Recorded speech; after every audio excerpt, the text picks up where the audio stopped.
Bonjour, chers amis. Aujourd'hui, je voudrais vous raconter un conte de fées vrai à la vie, intitulé Venise enchanteresse et sa Provence russe. L'histoire commence. Bonjour et bienvenue. Aujourd'hui, on se lance dans une analyse un peu particulière. On a un texte qui ressemble à un conte, presque à un mythe. C'est ça. Et ce conte tisse un lien complètement fou entre deux mondes. La splendeur de Venise et une petite ville industrielle russe, Vivny-Volotchek. Deux lieux que tout semble opposer à première vue. Exactement.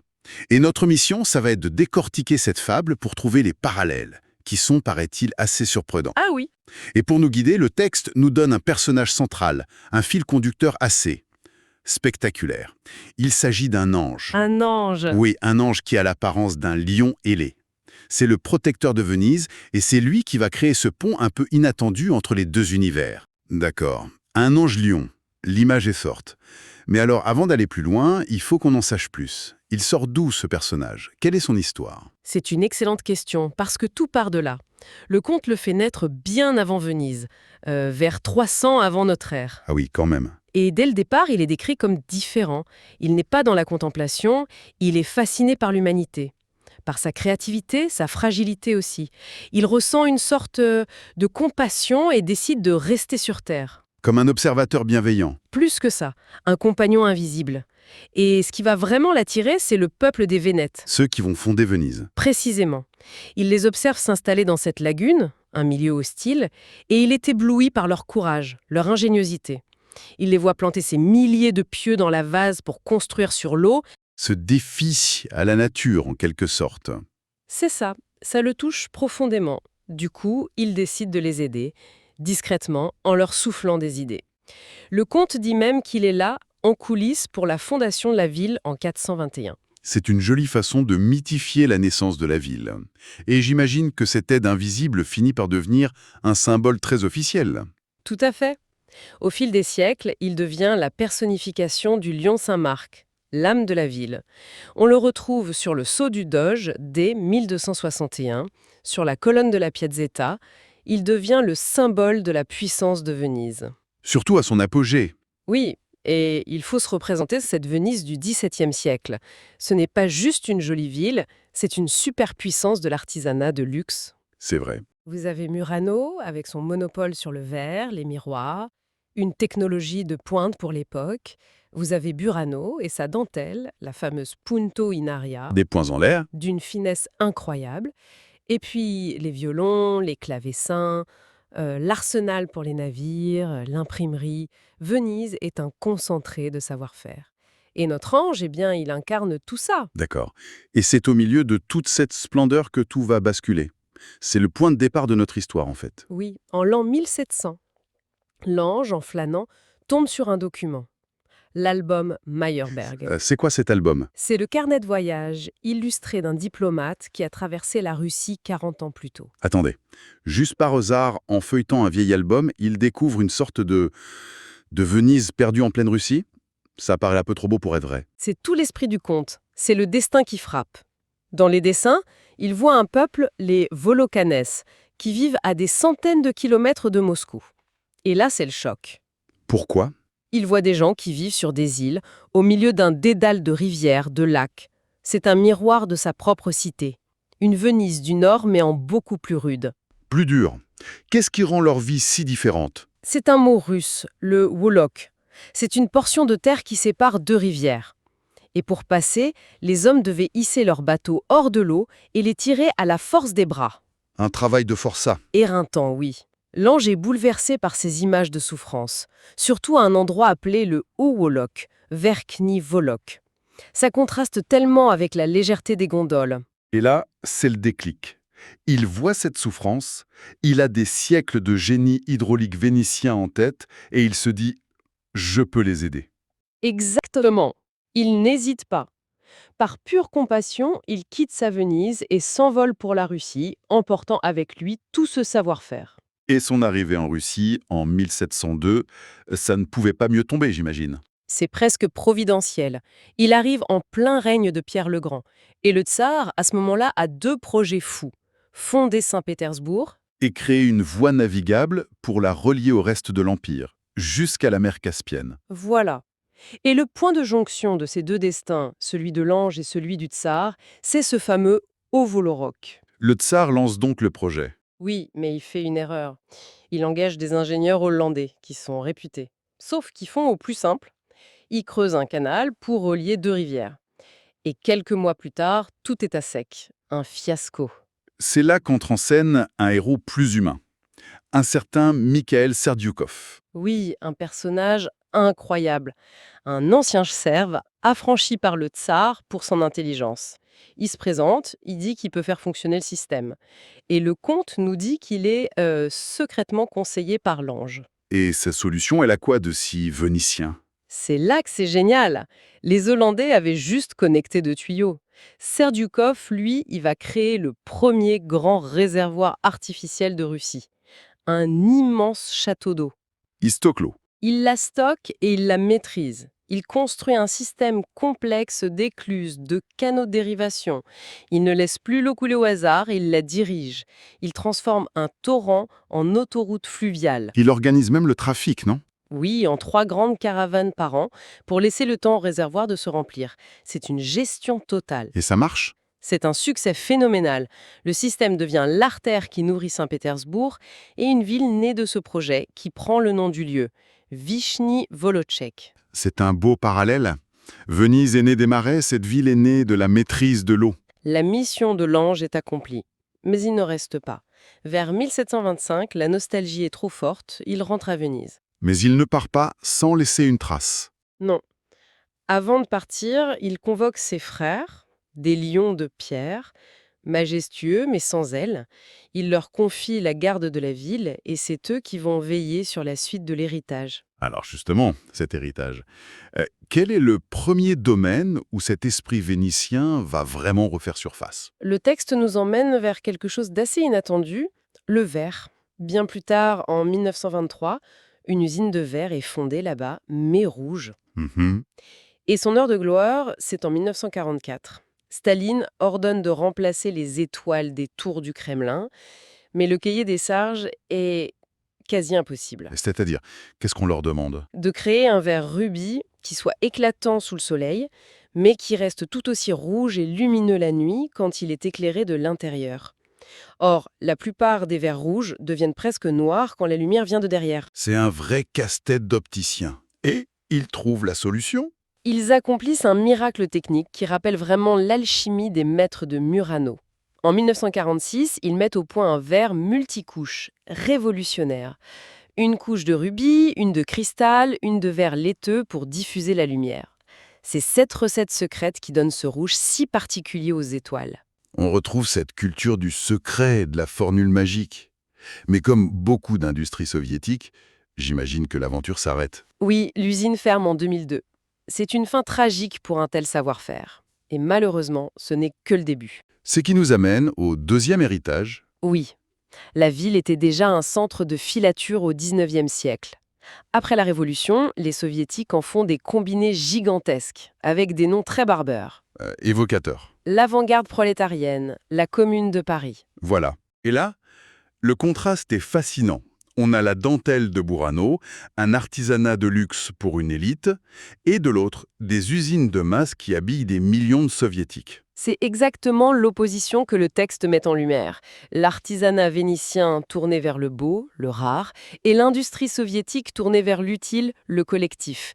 L'usine, la Commune de Paris, employait des milliers de personnes. Et pourtant, le comte y voit un lien. Oui, le lien n'est pas dans le produit. Il est dans le geste créateur. La maîtrise de la matière, que ce soit par le dentelier ou par l'ingénieur textile qui optimise sa chaîne de production. Et là aussi, une fin tragique, liée à la chute de l'URSS. Absolument. C'est le reflet de la désindustrialisation massive de cette période. Le comte observe l'histoire et l'image de l'ange à Venise qui regarde ses cathédrales industrielles devenir silencieuses est très forte. Du verre au textile, et ensuite, la musique. Encore un autre monde. Oui, en 1961, on fonde une usine de piano qui produit la marque Tverza. Et il crée un instrument absolument unique, le duet.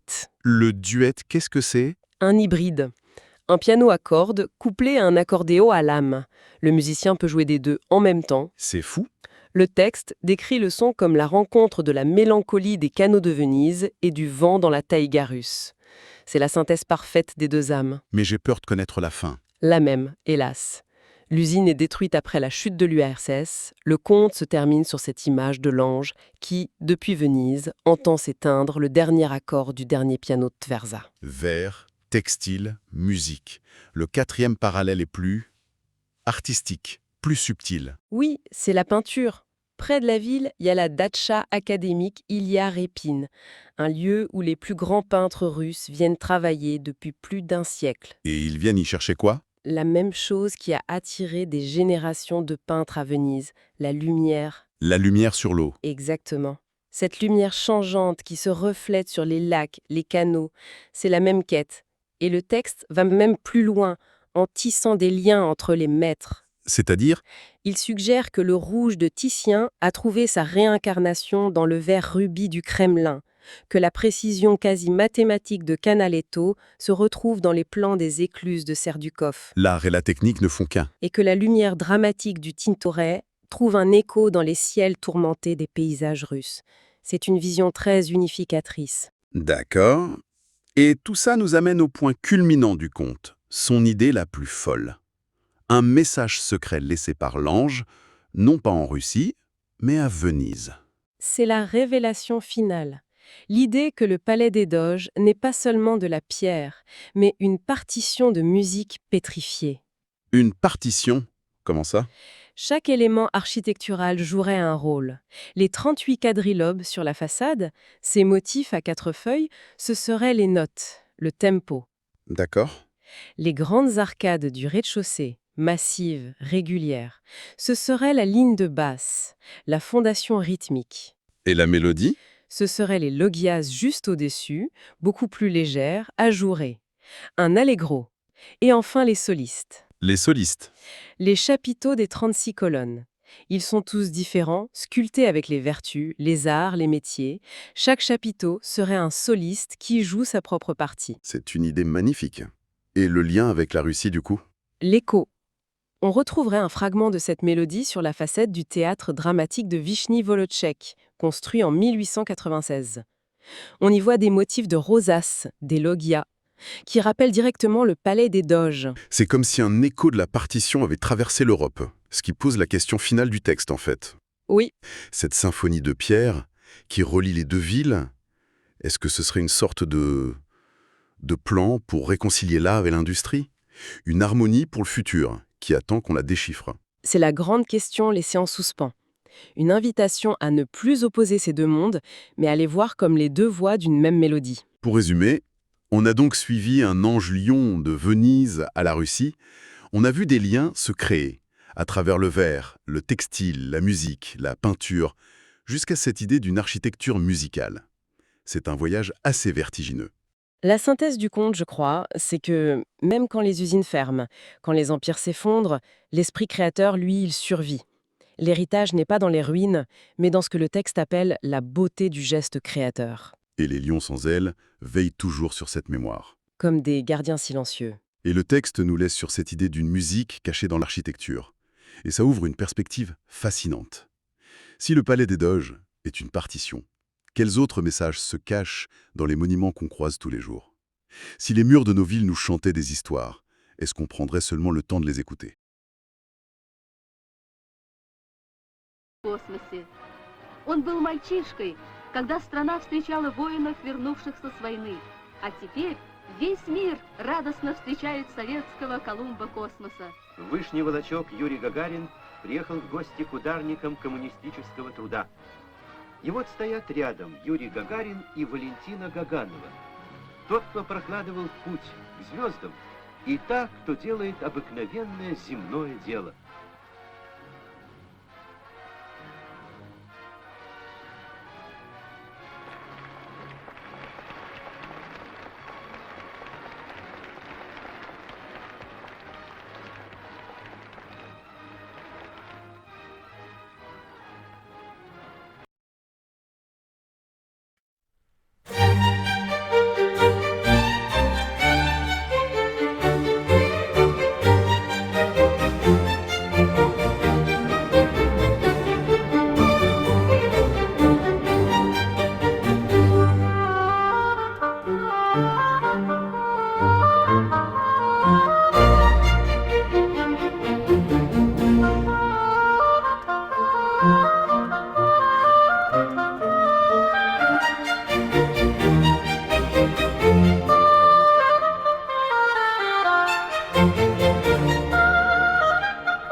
Merci.